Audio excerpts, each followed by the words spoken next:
பாளையங்கோட்டை ரயில் நிலையத்தில் இந்தி எழுத்துக்களை அளித்த வழக்கில் திமுக மாநில நிர்வாகி உள்பட 7 பேருக்கு 2000 ரூபாய் அபராதம் விதித்து குற்றவியல் நீதித்துறை நடுவர் உத்தரவு பிறப்பித்துள்ளார். தமிழ் வாழ்க! தமிழ் வாழ்க!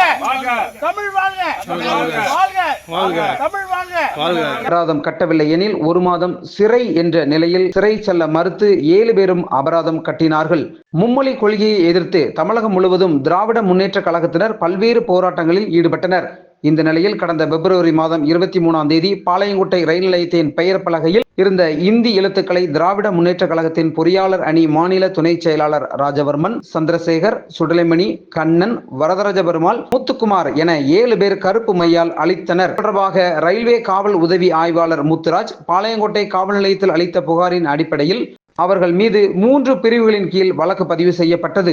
இந்த வழக்கு திருநெல்வேலி குற்றவியல் நீதித்துறை நடுவர் முன் விசாரணைக்கு வந்த நிலையில் குற்றம் சாட்டப்பட்ட திமுக மாநில நிர்வாகி ராஜவர்மன் உள்ளிட்ட 7 பேரும் இன்று ஆஜர்படுத்தப்பட்டனர். அவர்களிடம் விசாரணை நடத்திய நீதித்துறை நடுவர் சுரேஷ்குமார் குற்றத்தை ஒப்புக்கொள்கிறீர்களா என்று கேட்டதற்கு ஒப்புக்கொள்கிறோம் என கூறினார்கள். இது தொடர்பாக குற்றம் சாட்டப்பட்ட 7 பேருக்கும் தலா 2000 ரூபாய் அபராதம் செலுத்த வேண்டும் என தீர்ப்பளித்த நிலையில் குற்றம் சாட்டப்பட்ட ராஜவர்மன் உள்ளிட்ட 7 பேரும் தலா 2000 என மொத்தம் 14000 ரூபாய் அபராதம் கட்டிவிட்டு வெளியே வந்தனர். இந்தி எழுத்துக்களை அளித்த விவகாரத்தில் திராவிட முன்னேற்ற கழகத்தினர் சிறை செல்ல மறுத்து அபராதம் கட்டிவிட்டு வெளியேறிய சம்பவம் நெல்லையில் பெரும் பரபரப்பை ஏற்படுத்தியுள்ளது.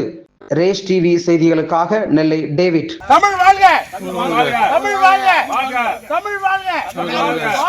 வாழ்க! தமிழ் வாழ்க! கலைஞர் வாழ்க! சன்மான தலைவர் தளபதி வாழ்க! தமிழ் வாழ்க! தமிழ் வாழ்க! கலைஞர் புகழ் வாழ்க! தலைவர் புகழ் வாழ்க! கலைஞர் வாழ்க!